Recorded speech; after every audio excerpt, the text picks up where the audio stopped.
Okay, good evening. My name is Jeff Longo. I'm what's called the Student Assistance Program Coordinator at our senior high school here at North Allegheny. But I'm glad to be here tonight. I'm glad you guys came out tonight for what we would all agree is a very important subject. And so I'm not going to take too much time here. I want to get to our speaker. A couple things. I gave you a piece of paper, hopefully, when you came in.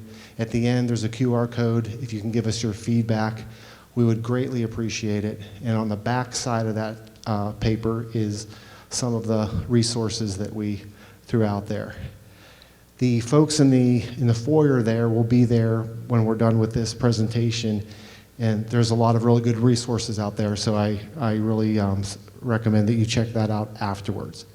One of those agencies is here today as our presenter. I'm going to introduce you now, Allison Garcia. She is with an agency called Breathe PA or Breathe Pennsylvania. The way I met Allison, or the way we got connected with the agency, is at least at the middle school and high school level, if a student is found in possession of or use of a vaping device or cigarettes back in the day, actually any form of tobacco usage, there is discipline that is issued, but very importantly on the support education end of it is a referral, a recommendation for the student to attend what's known as the Smokeless Saturday program, which personally I think needs to be changed to the Vapeless Saturday program, but I don't work for Breathe Pennsylvania. But anyway, it's a 3-hour course, education, and a lot of what you're going to see here tonight presented slightly in a different way to educate the student, to help the student make a more informed decision whether they're going to use or not in the future. Hopefully it is not. So without further ado, let me introduce to you Allison Garcia, who will be speaking with you tonight. Thank you. Hello, everyone. Thanks for coming out tonight. So I'm going to do something a little, I guess, not traditional. If you have a smartphone, can you put it out for me, take it out for me? Because I would like to have some participation today. So what you'll do is, if you are not familiar with QR codes, you're going to pull up your camera and point it to that QR code up there. And then it'll bring you into, I want to say Kahoot, because that's like the name brand, I guess you could say, but I like using AHA Slides. So I will give you a couple of seconds to warm up to this, and while I do my little introduction. So during my presentation today, I'm going to ask you some questions about things that you have experienced, some things that you like, and then I'm also going to have some quiz in there. So periodically throughout, it'll have a leaderboard on there for you so we can see who has been paying attention the most, I guess. So Breathe Pennsylvania has been around since 1905. We have been around for over 100 years, and we were actually founded in tuberculosis. So right now, though, we have obviously changed gears a little bit, and now we are all about breathing. Did everyone get a chance to scan that code? Awesome. Oh, perfect, yep. And then you'll have a chance to put in your name shortly. So at Breathe Pennsylvania, we do have other programs besides our vaping and cessation programs. Some of those other programs include direct lung education, as well as patient assistance, a school asthma initiative, radon services, and sleep apnea education. So if you or family members reside in the southwest 10 counties, these are programs that you can also take advantage of. So I do have more information out on my table for things that you can potentially use. So we have patient assistance for those who might need help paying for medications, for respiratory disease, as well as sleep apnea. So if that's something that's interesting or interested for you, please go ahead and check it out. If you would like more information or you think of anything else, there is the email down there besides mine. It's info@breathepa.org, and you are more than welcome to email us at any time if you have any questions. So let's get started. On your screen, you should probably see a spot now to write your name. I see you guys working on there, okay. I got some reactions down in the bottom. I love it. So during the presentation, you can hit likes, you can put shocked faces. I think there's a heart maybe. Okay. We're getting there.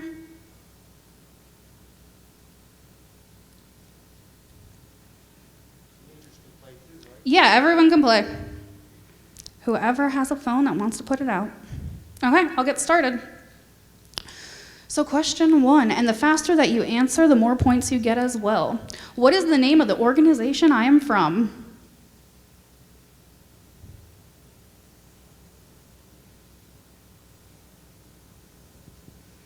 Also. Oh. Okay. It was Breathe, Pennsylvania. Okay, what is your favorite season? This is just so you guys can get to know how this works, so you can answer the questions later. So we got spring, summer, fall, winter. I am a fall girly.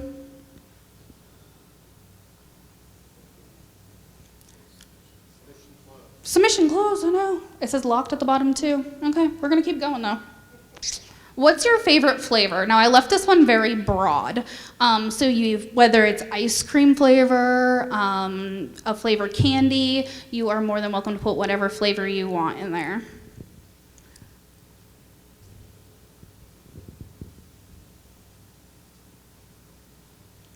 It's gonna say submission locked now because it timed out. Okay. So Andrea, wherever you're at, you're winning so far from that first question. Okay, so let's get into why I'm here today now that we've warmed up a little bit with our AHA slides. So if we look from 2021 to 2022 at the National Youth Tobacco Survey, we see that at the top, 2 million in 2021 students were using electronic cigarettes. That number has since gone up to 2.5 million. So obviously we know this is something that's going on. This is an epidemic that they talk about. So this is why we're here tonight. To give a little more detail in there, more than 1 in 4 use an e-cigarette daily. Of course, dealing with my section that I deal with, I probably see that more often than you guys do. But the most commonly used type of device is a disposable. So when I talk about a disposable device, it means one that can get tossed out. So after it's done, it gets thrown away. A reusable device means it would be refilled with liquid. And almost 85% use flavored electronic cigarettes, which is becoming harder and harder now that legislation is changing, but we'll talk about that in a little bit. So our area in Western Pennsylvania, trends are very similar to those for the National Youth Tobacco Survey. So among current users, 55.3% use disposables, meaning that they get tossed after they're used, and then current users reported use their usual brands as Puff Bar, Views, Hyde, and Smock. All of those brands are similar out here as well. So give me some head nods. Are we familiar with some of these brands or have heard of them? Okay, my youth are like, yes. So just to show you guys some examples, a Puff Bar was very, very popular. Not so much anymore, but this is what it is. It's very thin. Once it's used, it's disposable and gets tossed out. Views is a brand. However, the most popular one right now is the Views Alto, and this is what it looks like. This pod at the top comes out of it. There's all different colors. There's green, red, blue, etc. Hyde is another one. I would say the most popular in this area would be one that looks like this. They have some smaller ones, but it's a little box. Each different flavor is a different color.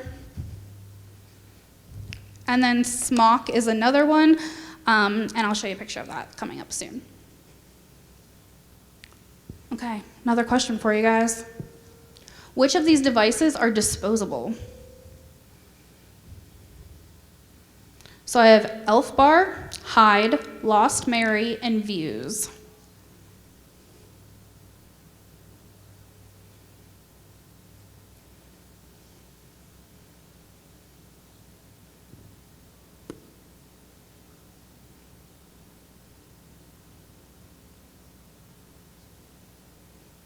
Okay, so the answer is all of those are disposable types. So just to show you some more examples, the one that I added on here was a Lost Mary. This is what it looks like. They also have different designs as well. Let's That's what that looks like. Okay, so let's look at traditional tobacco products, which we, I'm sure, have heard numerous times now, comparing it to electronic devices. So with typical traditional tobacco products, we are burning the tobacco. So when I'm talking about this, I'm talking about like cigarettes. They're combustible, they create carbon monoxide and tar. Adagio has a table out front if you saw it with the tar jars there. And then if we look at electronic cigarettes, they have changed the game here. So there's heating and e-juice in there. They're non-combustible, meaning you're not burning any tobacco product in there, which means that they can have higher nicotine content to them. And then they have introduced this whole other aspect of this of batteries. So let's go over some nicotine content for you. If we look at a traditional cigarette, they contain about 8 milligrams of nicotine. However, your body only gets about 1 to 2 milligrams there. If we look at a can of dip or chew, depending what brand it is and where you look, around 144 milligrams in one can. So if we're looking at the difference, that's a huge jump right there. If we're looking at a Zyn pouch, if you don't know what a Zyn pouch is, it's synthetic nicotine in a little pouch that sits in the mouth, kind of like a snooze packet. These are becoming very popular. I'm getting a lot of kids caught with these as well. So then if we go to the old school version of electronic cigarettes and look at a Juul, because I'm going to compare everything, you'll see this. A Juul pod contains about 40 milligrams of nicotine in it, whereas a puff bar would contain 50 milligrams. A Vuse Alto pod, this is that Vuse Alto that I showed you, this little pod right here, contains about 50 milligrams. And then if we look at these ELF bars, or EB Design now, these have 650 milligrams in them. So not that much bigger, but 650 milligrams in them. And this is a little comparison side by side of kind of the most popular products and what we were seeing. So Juul was very popular, then Puff Bar got very popular. ELF Bar EB Designs is getting popular, kind of phasing out now as well. But we're seeing that the puffs in them are going up, and so is the nicotine content, which is very alarming to go from originally 40 milligrams, and then we thought that was bad because a cigarette was 1 to 2, and then we're all the way up to 650 now, and we're wondering why students can't concentrate, are on edge, get headaches when they don't have nicotine for those that are using. Okay, another question for you guys. How quickly does nicotine reach the brain? 1 to 2 seconds, 8 to 10, or 28 to 30 seconds.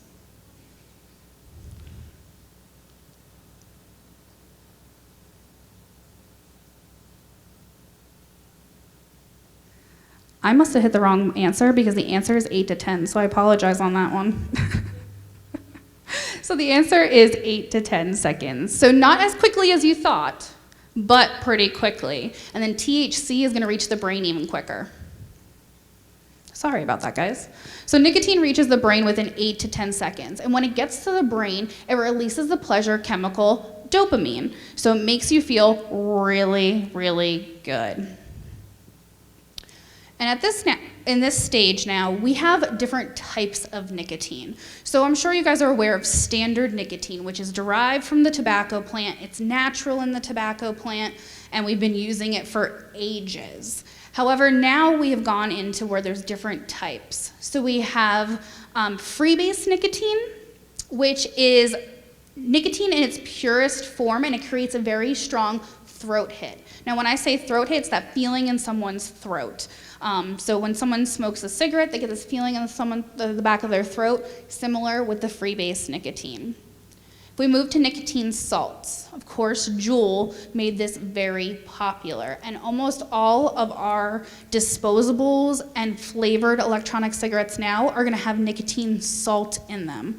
And what it is they add benzoic acid into the juice to make it very I would say clear on the throat, so it doesn't hurt as bad, it doesn't burn, it doesn't get any tingles. It's very smooth on the throat. So they add that extra benzoic acid in there, and it makes it very smooth on the throat. And just to compare, Juul was putting in 44.8, where other brands were putting in 0.2 to 2 milligrams. So you can see they really coined this high level of benzoic acid in there to make it very smooth and to engage youth in using their product.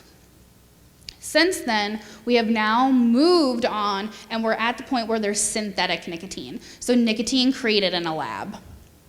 When something is created in a lab now, there's always room for something to go wrong too. Okay, so let's talk about nicotine in the brain.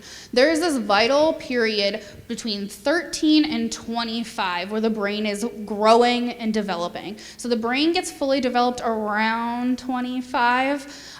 So of course, the younger that someone starts using these products, the easier it is for them to get addicted. Now, during this piece, they can have difficulty with critical thinking, with problem solving, reaction time, especially for those starting to learn how to drive and get their driver's license, decline in school performance, whether it be because of the mental activity or just being tired or maybe going through withdrawal.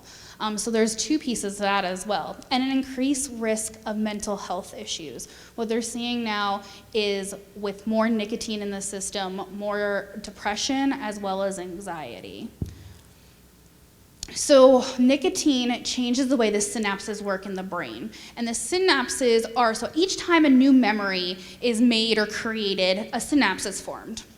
And those get very, very strong. So when we have nicotine in the brain, then they start not being able to build the way that they were. So you don't get pleasure like you used to.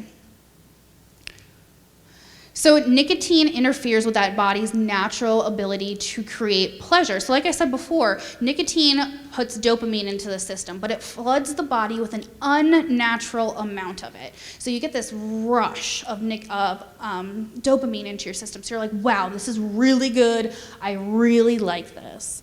But then things like hanging out with friends, going for a run, eating chocolate, things that used to give you pleasure, just don't really hit the spot anymore because your brain is used to an unnatural amount and so much more of it. So not only does it have effects with the developing brain, but it can also have physical effects because nicotine is a stimulant, so it makes the central nervous system work a lot faster, a lot harder, and with that, it can lead to symptoms with the cardiovascular system. You can have aneurysms, lung disease and emphysema. Emphysema is when the air sacs in the lungs don't work properly. So nicotine can really affect all areas of the body. It can raise blood pressure, it can lower the extremities temperature, increase your heart rate, makes your heart work a lot harder than it should be. And then of course some signs of addiction for someone who is using a nicotine product. So psychoactive effects, drug-reinforced behavior. Now when I say drug-reinforced behavior, a lot of people think, well, I'm not doing the harder stuff, I'm just using my vape.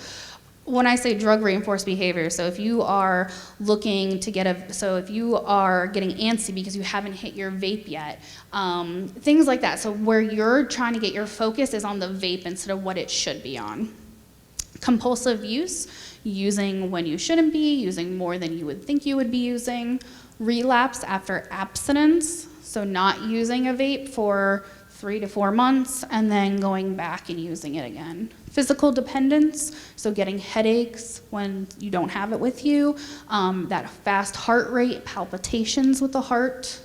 Tolerance, so meaning one hit from an Elf bar before kind of gave you a little bit of a buzz, but now it doesn't, so you have to take 3 or 4 hits, so building that tolerance up. And withdrawal, so not having the product and you get headaches, you get tired, you get cranky, etc.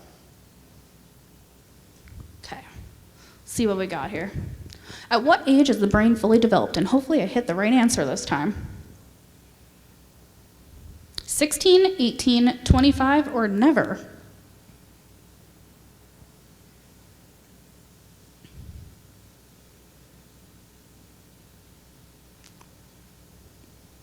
Everyone got that correct. Good job. Next one. What is nicotine salts?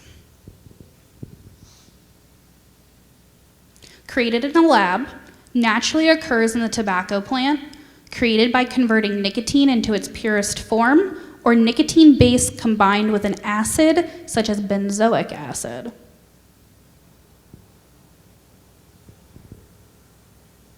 Okay, not too shabby. Andrea, still killing it, wherever you're at. Okay, so let's talk about some health concerns and considerations now.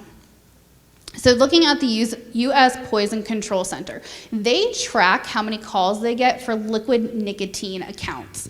So if we look in February of this year, there was 1,313 exposure cases. And then if we look at August of this year, it jumped up to 5,138.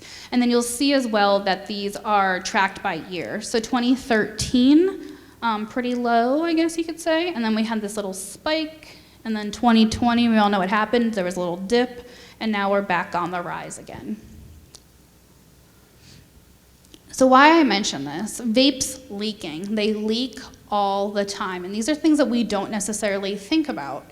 So for example, Enjoy Ace Pods. They're a little gray device. I have one in here probably.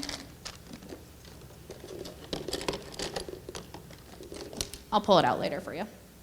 But what they say is these little pods, they say Enjoy Ace Pods are designed to prevent leakage. However, a pod may leak slightly during use. Some leakage may occur due to changes in pressure, extreme temperatures, aggressive puffing, excessive handling, or if left unused for an extended period of time. If you encounter a leak in your pod, you may continue to use it, but be sure to wipe the pod clean with a dry and clean cloth before reinserting the pod into the device. So why do you guys care about this, and why am I talking about this? Because nicotine can get absorbed through your skin. Not a lot of people think about this stuff. So when all these vapes are leaking and you're touching it and you're trying to clean it up, you're still absorbing nicotine through the skin. So that's something that not a lot of people think about, and I wanted to make sure I brought into this. With that being said, that leads me into the next one, acute nicotine toxicity, meaning there's too much nicotine in someone's system, and it can actually potentially look like an overdose in some instances. So I had some schools even where they were having kids that looked like they were having an overdose. They gave them Narcan, it wasn't working, and it was too much nicotine in their system. So what this looks like is abdominal cramps, agitation, breathing might become difficult or rapid depending on what the person is looking like. It can lead to seizures, as well as depression, fainting, headaches, vomiting, etc. So what they do in this instance is when someone goes to the hospital for this, they would use a base because nicotine is acidic. So they would use a base like charcoal to even out the system and make sure that they get their system back in order. The next one that I want to talk about is wet lung. So it's a condition that causes fluid to leak into the lungs, and that blocks oxygen from getting in there. So the fluid leaks into the lungs, into those little alveoli that are in your lungs that fill up with air and help you breathe. When they fill up in there, it causes it so you can breathe in kind of easy, but breathing out gets really hard. So for example, one of the first ones that was really talked about on the news was a Pennsylvania woman actually from out this way. She was admitted to the Children's Hospital Pediatric ICU. And I say woman because she was 18, but she was only vaping for 3 weeks at this point. So is that saying that everyone that vapes for just 3 weeks this is gonna happen to? Of course not. But I can't look at a room and go, okay, if you start vaping, it's gonna be 2 days. If you start vaping, it's gonna be 3 weeks. If you start vaping, nothing's ever gonna happen. That's something that we take the chance of doing if we decide to do this. So everyone's favorite, especially with the youth, they like to bring up popcorn lung because of the name. So popcorn lung is an irreversible condition where the tiny air sacs in the lungs become scarred. So once again, can no longer be filled up with air like they should be. Popcorn lung comes from diacetyl. Diacetyl is put in these, the vape juices for the flavors. So it's for fruity flavors, it's to make it taste good. So diacetyl on its own though causes inflammation and scarring of the bronchioles in the system. So like I said, diacetyl allows companies to offer fruit flavors, candy, and dessert flavors, but it can also cause that inflammation. It can cause stinging and burning of the eyes, especially like I said, if we're touching it, if it's leaking. It can cause shortness of breath and sore throat. And something that I think is very interesting is the reason why I got the name popcorn lung is because diacetyl was found in popcorn bags. So the microwave popcorn bags. So factory workers that worked at these plants that were exposed to high levels of diacetyl have developed popcorn lung. So it's regulated by OSHA. And one thing that I think is really interesting is diacetyl is used in over 60% of sweet flavored vapes, and just 3 to 4 puffs a day exceeds limits set by OSHA. So in the workplace, they have all these limits, but we're putting it in this juice that all these teens are using, and adults as well, because I don't want to just talk about teens, but adults as well. This is, oh yeah. Question. Yeah. You mentioned in the beginning that they're trying to change how the companies are going to be allowed to offer. Are they taking diacetyl out with the change, or are they eliminating the fruit flavor? So they're not, so the question was, are they taking, with all the changes happening, are they taking diacetyl out, or are they changing the fruit flavor? So what they're doing is they're really just changing, not the diacetyl, whether they can offer the flavors as a whole, if that makes sense. It doesn't really make sense, honestly, but they're not just taking like, oh, diacetyl needs to come out, or one little ingredient. They're trying to do it as a whole. Yeah, and we're going to talk a little bit about regulation too, so maybe that will help also later on. So this is an example of popcorn lung. So the left-hand side is a normal airway. The middle picture is early stage, and then the right-hand side is late stage. So you see there's permanent scarring, and that center little itty-bitty dark circle is where the air would be going through. And this is irreversible. So potentially the person would have to have a lung transplant or deal with making it very hard to breathe or using oxygen. So lipoid pneumonia is a rare-ish, I would say, respiratory illness. We're seeing it more and more now. So they used to classify it as rare, and now it's no longer classified as rare. It's from aspiration or inhalation of fat-like material in the lung. So now I want you guys to start thinking about fat-like material. What would be breathed in that's a fat-like material? So a person who has lipoid pneumonia may not have any physical complaints. That's what's so scary about this piece. They usually need to do a CT scan in order to find it. So like any other type of pneumonia, though, the symptoms include a low-grade fever, lung crackling, as well as gradual weight loss. So like I was saying about those fat-like materials. So e-liquid usually is water, nicotine, propylene glycol, vegetable glycerin, and other flavorings. So you're like, oh, 5 ingredients, that's not bad. However, the flavoring list is pages upon pages upon pages of ingredients. So I will touch base back on the propylene glycol and fat-like material, don't you worry. But I think something that's really interesting that they just recently started doing is looking at flavoring and cardiovascular disease and all these different flavors and how it's specifically affecting the cardiovascular system. So what they did was the Journal of the American College of Cardiology, they published this journal article. And what they found was that flavors can damage the interior of blood vessels. So they're a lot less viable, and they began to experience symptoms of dysfunction, meaning they weren't working appropriately. So what they did was they looked at each flavor, and then they saw the effects of it. So I'll just show you up here. So the first one is fruit, tobacco, sweet tobacco with caramel and vanilla, sweet butterscotch, cinnamon, and menthol. So what they saw with those flavors was there's an increased levels of molecules that can cause DNA damage and even cell death. So they're pinpointing these flavors and finding how it's affecting individual cells at this point. Cinnamon and menthol was showing that it was disrupting cells' ability to form new blood vessels, even in the absence of nicotine. So if someone had quit, it was still showing issues. And then what they did was they were showing people that had quit, and it was still causing issues, as well as people that they were using for example, juices without nicotine in them, just the flavorings, which is kind of interesting if you think about it with these flavorings and what we're eating. But this is just how my brain goes. And then the last one here is cinnamon, caramel, and vanilla. Cells experience increased signs of inflammation and decreased ability to migrate to heal wounds, so it wouldn't go as fast to heal the wounds that were already happening. So when I was talking about that fat-like material in the lung from lipoid pneumonia, that's from inhaling propylene glycol and vegetable glycerin, which are 2 items in e-juice. So if we look at propylene glycol, yes, I get this all the time. It can be found in edible items that we use every day. So liquid sweeteners, ice cream, as well as whipped dairy products. So the FDA said, yeah, it is safe to consume in small amounts. However, when we eat something and it goes through our digestive system, it is totally different than inhaling the substance. So we should not be inhaling propylene glycol and vegetable glycerin. So it is a sticky, colorless liquid, and it does possess a faintly sweet taste. And what they are noticing now is a lot with dental work. So they're noticing that it's toxic to enamel and soft tissue.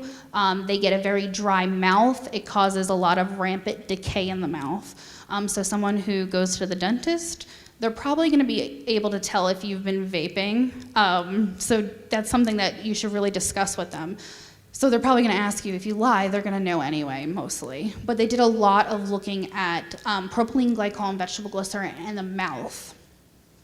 So of course, increased cavities as well. Okay, which of the following products contains propylene glycol? See what you guys know. Whipped cream, cake mix, cosmetics, artificial trees.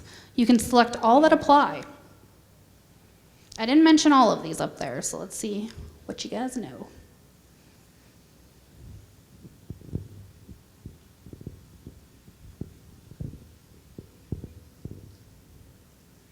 Okay, so whipped cream, cake mix, and cosmetics all contain propylene glycol.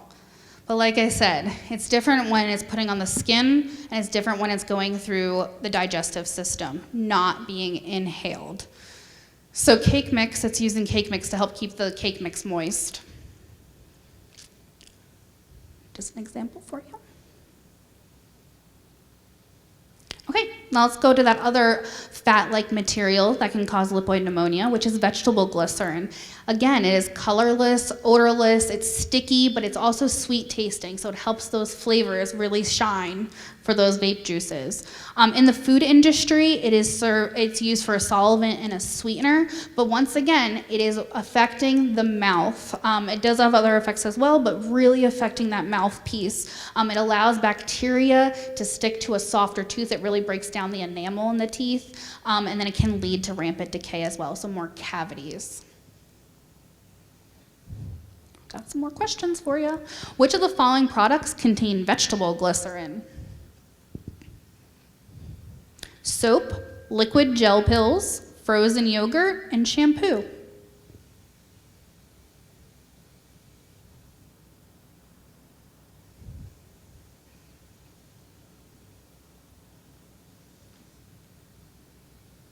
So they were all contain vegetable glycerin in them. Okay, we got some. The shampoo threw some people off, I see.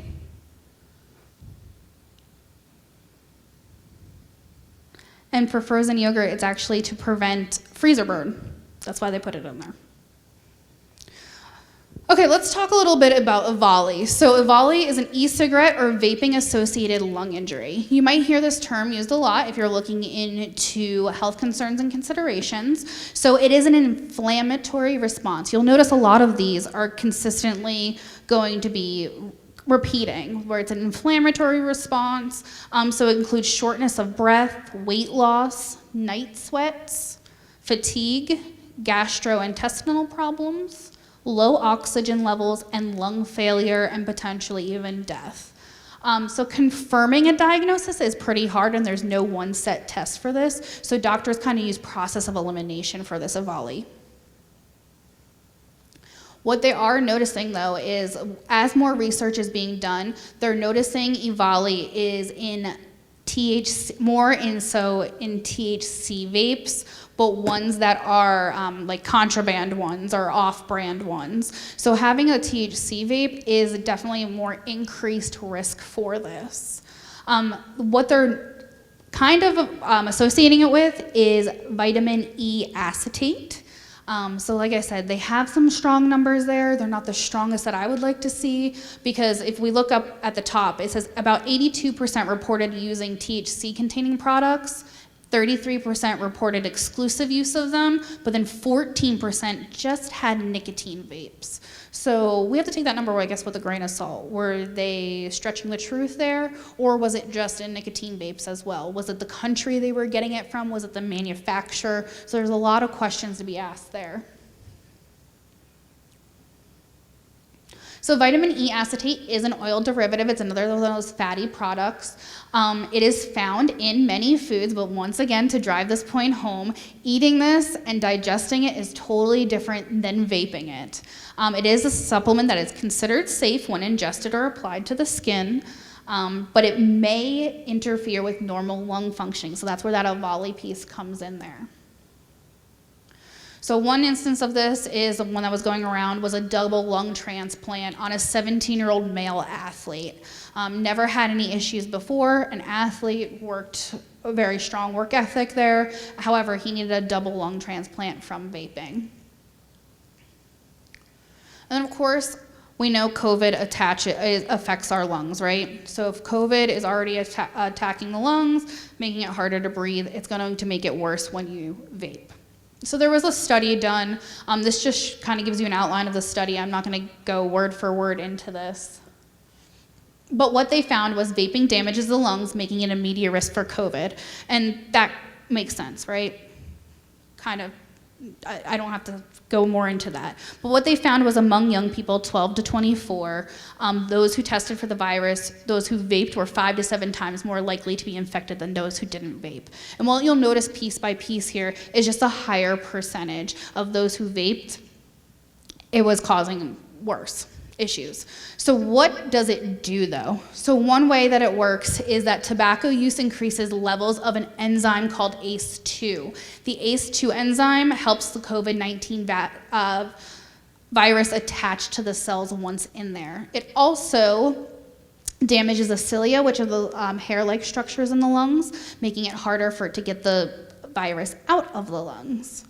It also damages white blood cells that help fight infections. So this is all how it kind of relates to COVID, especially since now this is things that are very, that we deal with every day. And then of course, just going from the piece of, kind of going away from the piece of what's in the e-juice, but looking at batteries. So e-cigarettes unfortunately can have unintended injuries related to batteries. They have caused fires, they have caused explosions, even these little itty bitty ones that you don't think can get very hot. They can get very hot, especially when they're not charged appropriately or used appropriately. You would not believe the amount of students tell me that they use their vapes in the shower, get them wet, and continue to use them. So just to kind of mitigate this as well as a harm reduction piece to this, if someone you know is using vapes, just some tips to help avoid battery explosions. They shouldn't be stored with other metal devices or pieces, so like batteries in a metal filing cabinet, anything metal. They should not be stored on metal. You should protect them from extreme heat. They should not get wet. You shouldn't charge them overnight. We're told that with our phones as well. And you should charge them with the charger that they come with, not a different charger. So let's talk a little bit about regulations and what's been going on with the vaping and how come they say they keep taking away all these flavors, but I can still buy them in the stores. So I gave you the little quick rundown right here, so I didn't go too many words. But let's take it back a little bit to 2009, and that is when the FDA was granted regulatory authority over tobacco products. So that was the Family Smoking Prevention and Tobacco Control Act. Fast forward a little bit. Before 2016, anyone, any age could go into any store and buy electronic cigarettes. it was up to the store really to have that little moral compass to not sell to under 18. In 2016, the FDA granted regulatory authority, or they said they were going to extend their reach for regulatory authority. So what they said was, okay, all these products need to submit pre-market approval. You guys got to tell us what's in your vapes. You guys have to have a warning letter, and vape shops or shops need to start carding people that look under a certain age. That was in 2016. Are all these things happening right now? No, they're not.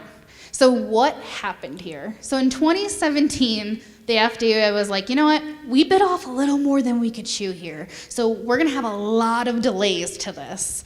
And spoiler alert, we're just getting started on a bunch of pieces of this. So we fast forward a little bit more to 2019, and the minimum tobacco age now went from 18 to 21. And it left that age gap right there, the 18, 19, 20-year-olds, kind of high and dry at that point. So they were once legally allowed to vape, smoke, chew, and now they weren't. Then we go to 2020. There is the federal flavor ban.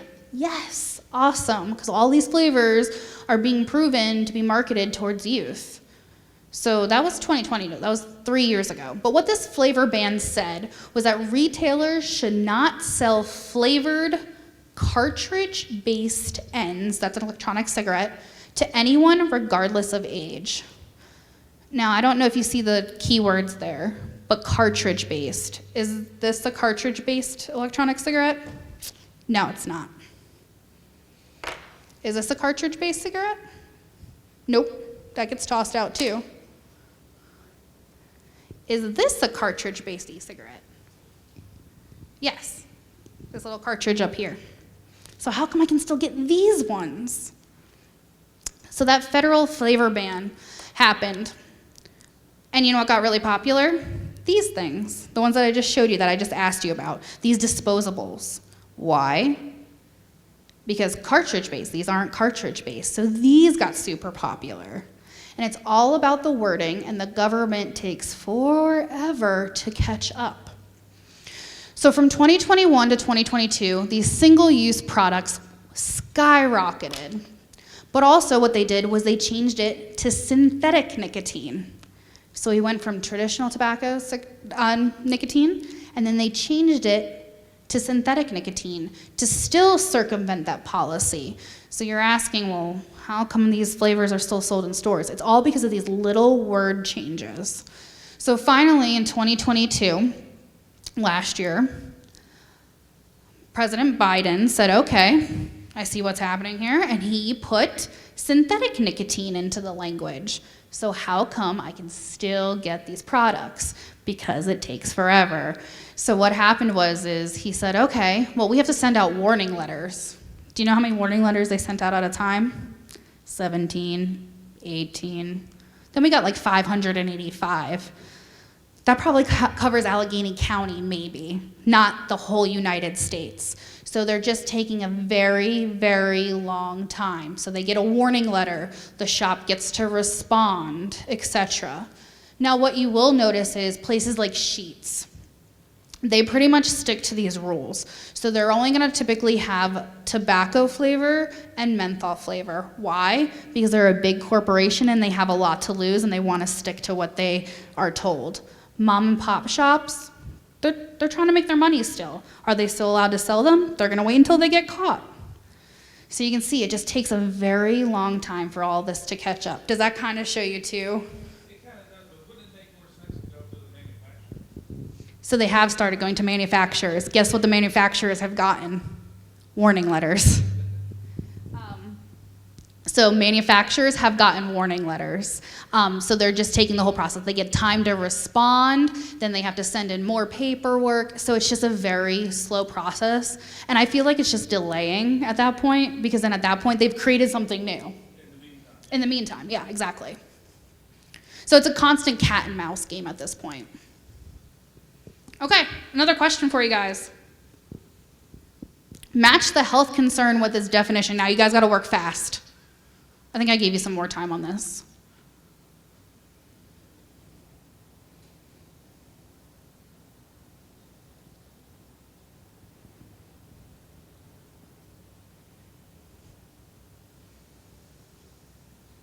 They are all pretty similar though.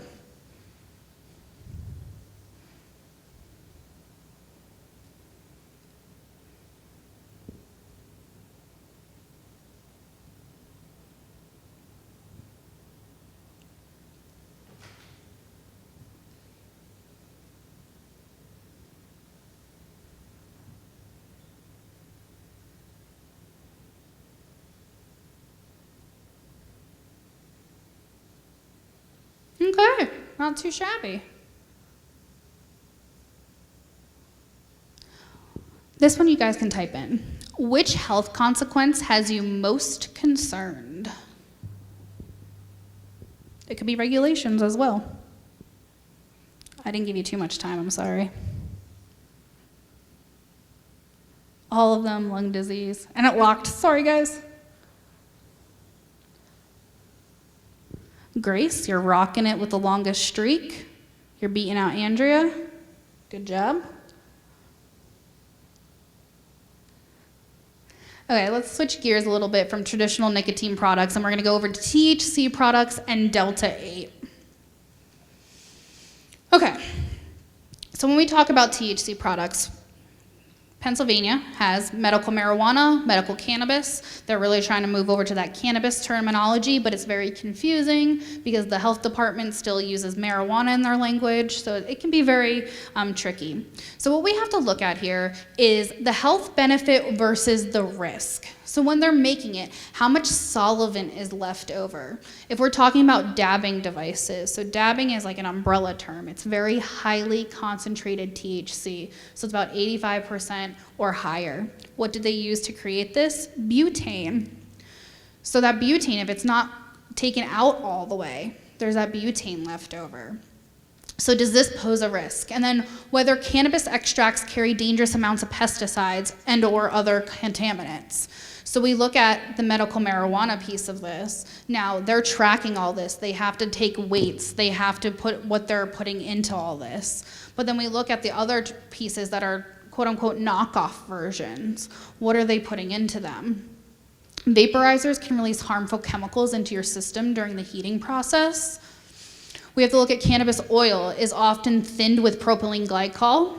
We talked about propylene glycol, that fatty substance, so getting that into the lungs and causing that lipoid pneumonia piece. Neither of these are safe to heat or inhale, so that propylene glycol or the propylethylene glycol. Aggravation of pre-existing conditions such as asthma. So if someone has asthma, should they be using a THC vape? Probably not. If they have COPD, should they be using a THC vape? Probably not. Bronchial spasms with vaping marijuana. And then we have to look at overlapping problems. So a patient is diagnosed with cancer, so they get prescribed medical marijuana. But then there's also the COPD piece to this. So if they have COPD, they're probably not going to want to be using an inhalation device. And then if we think about too, we talked about the EVALI and the vitamin E acetate in there. The dank vape, which was vapes from overseas that are contraband, and they're not looking at what's getting put into these vapes, and they're inhaling all this. So looking at that, and one of the big concerns here is definitely those THC vapes that are coming from other countries and just getting offline. So another example of what I like to show is some of the dispensary grade devices. So if we have dispensary grade, they have around 79% THC in them. They can go lower, they can go higher. This piece is a baked bar. And these guys, you can get them delivered anywhere in the United States, in the United States, which is alarming. These guys are claiming 89% THC in them, and I can get this delivered to Pennsylvania. So that's concerning. Why does this have a higher percentage? Why are they claiming a higher percentage than a dispensary grade device? And what's actually in these things?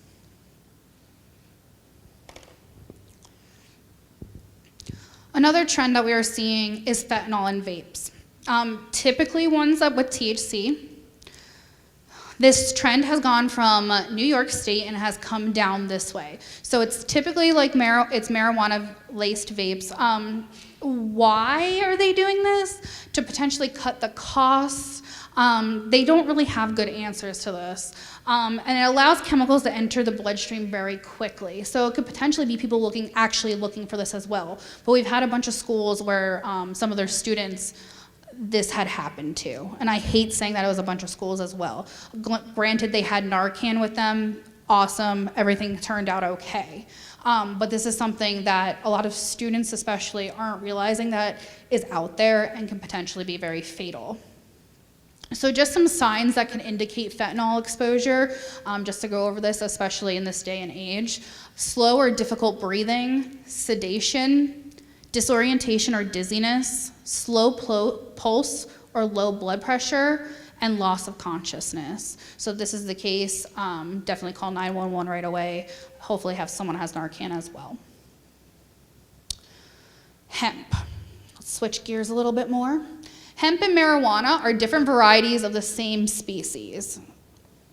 So this is something that we're seeing a lot more of too. Looks like a pack of cigarettes. These are hemp cigarettes. So they say on them tobacco-free and nicotine-free. So they don't have tobacco, they don't have nicotine, they look like a cigarette, they're just quote-unquote hemp. So hemp is typically cultivated for fiber, seed, and floral extracts. It has many different uses. And then why are we able to get these? What is going on? So there was the 2018 Farm Bill, and what happened was they said that if it has 0.3% or less of THC in it, then they can produce it. So it's just become another fad, something that's popped up, become very popular. It doesn't get someone high. It doesn't really do anything for anyone. They say the CBD is beneficial. However, smoking anything is definitely going to take away any beneficial aspects of that. So why do I bring up hemp besides that trend that we're seeing, is this Delta 8 and Delta 10. So I'm sure you have driven by a shop, a smoke shop, a vape shop, any kind of shop recently, and you used to see CBD signs everywhere. CBD, CBD, CBD, CBD. Not so much anymore. You still see them, but it's been replaced with a lot of Delta 8 and Delta 10 signs. So I'm specifically going to focus a little more on Delta 8 than Delta 10, but both of these are naturally found in the cannabis plant. However, they're found in very small quantities, very, very small quantities. So what they have to do is they have to create it synthetically. So what they do is what got really popular, I just said, CBD. They had an overabundance of CBD. So it wasn't making them money anymore. And what is this industry about? Money. So what they did was they learned that if they synthesize the CBD, it creates Delta 8, Delta 10, and a little bit of Delta 9. So why do people like it? Because it mimics Delta 9 THC, what we're used to seeing. It's about half as potent though. It does have similar side effects. So it can be made into vape cartridges, edibles, all the similar, what everything else would be. So there's just a little comparison for you. These are just some ways that it looks like. There's a bunch of gummies that are sold in vape shops. These are examples of some. They have them in vapes. I know a lot of schools are having a lot of Delta 8 vapes. So what are the health concerns here? For one, it's not regulated whatsoever. Each batch can be totally different, even if it's the same brand. So there's no regulation to it. They're not approved by the FDA. There's no medical program for it. The way that they're manufactured leaves room for error, especially the way that they make it. They're finding vitamin E acetate in it. Some typical signs of this, which is hard because it's very similar to Delta 9 as well, is dry mouth, increased appetite, so those munchies, difficulty thinking or speaking, slowed reaction time, and something else that they're finding is that whether it be students or adults, they have no history of seizures. They're having seizures from this product. So it tends to be more popular just because of the way that it has a stronger effect on the CBD receptors in the brain. And this was a report that they did of the side effects and health concerns. So 77% involved adults, so only 8% had pediatric patients, 15% did not report age. So 55% of those, they needed intervention and they had adverse effects. So is it legal? Technically, yeah. It's a huge gray zone though. So I had mentioned that farm bill there, and it mentioned specifically Delta 9. Doesn't mention Delta 8 or Delta 10 though. So this huge gray zone that they're taking advantage of. So now we're back to those regulations again, where there's a huge gray zone. They're gonna have to come up with all these verbiage to make it all work. So they are synthetic cannabinoids. So many states have laws against synthetic cannabinoids. I'll give you a little heads up. Pennsylvania is not on either of those. So that's not banned or regulated here. However, in the eastern part of the state, they related it to Delta 9 because it's an isomer of Delta 9. So what they did was in many of the vape shops in the eastern part of the state, they confiscated all of those products from these shops. Western Pennsylvania, we haven't really followed suit. So given the controversy around all of this and what's going on and the popularity of it, I said there's gonna be legislation soon probably coming around this, but it'll probably take forever. Like you see, we haven't even got vaping regular nicotine down and under control yet.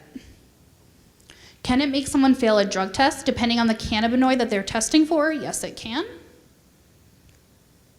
Okay, got another question for you guys. Which is not a sign that could indicate fentanyl exposure? Slower, difficult breathing, a burst of energy, loss of consciousness, or a slow pulse?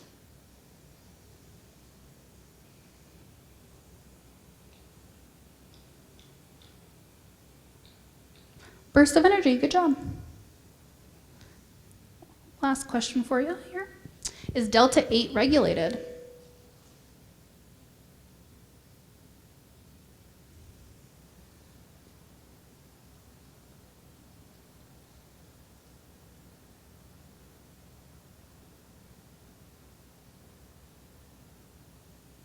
I hit the wrong button again, guys. I should be fired. Fired? I'm sitting here and I'm like, that's the wrong answer. Okay, let's look at the leaderboard. Sarah holds the longest streak still, but Andrea pulled through. So good job, Andrea, wherever you're at. You can keep your phone out though, because I do have a couple more questions at the end. So I do wanna, we've been talking about all the negatives, we've been talking about all the health concerns, so I of course wanna make sure I leave you guys with some resources as well, especially the youth. So we have, these are more parent and administrator looking at. So we have Smoking Cessation is Serious Mental Illness from Pitt, Stanford Tobacco Prevention Toolkit. My Life, My Quit is a quitting service for teens. It is completely free. They have a text line, so you can text. You don't even have to talk to anybody, which is nice. And then there's the PA Quit line as well, especially for adults too that want to quit smoking or vaping. So one thing that's really nice is there used to be minimal apps for helping people quit, and now we have a lot more, and there are a lot that are youth-based too, a lot more colorful, a lot more games, a lot more fun. So these are just some examples of apps that are out there to help people quit vaping. Another resource that I like to show is Tall Cop Says Stop. He is a retired police officer. I follow him as well. I've seen him speak many times. He does have a newsletter that you can get on. It won't flood your email box, but it shows trends, not only with vaping, but other drugs as well. So he has some really good resources for not only students, but parents and administrators as well. Okay, what was the most interesting fact you learned this evening? I mean, I didn't give you guys a lot of time on here, so.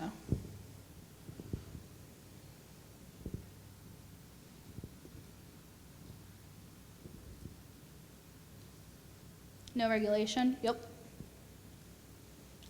Okay, and if you guys have any questions, I would be more than happy to answer. There is another page that allows you to ask questions through it, but I want to leave this up here so you have my information if you want to contact me. But does anyone have any questions that I can answer for you? I know I kind of gave you a broad and overview. And if you think of anything, I'll be around. There are plenty of tables out there, so if you guys didn't get a chance to look at them, please go take a chance and look at the tables out there. I have some information at my table as well, specifically on vaping, as well as quitting for not only teens, but adults as well. Nothing? Well, thank you guys so much for coming out. I know it's much appreciated, and I hope you guys learned something new. Thanks. Oh, I also, at my table, I have, if you didn't pick up already, it's a parent's quick guide to vaping. So it's kind of just some basic information for you guys, but I think it's really helpful, so.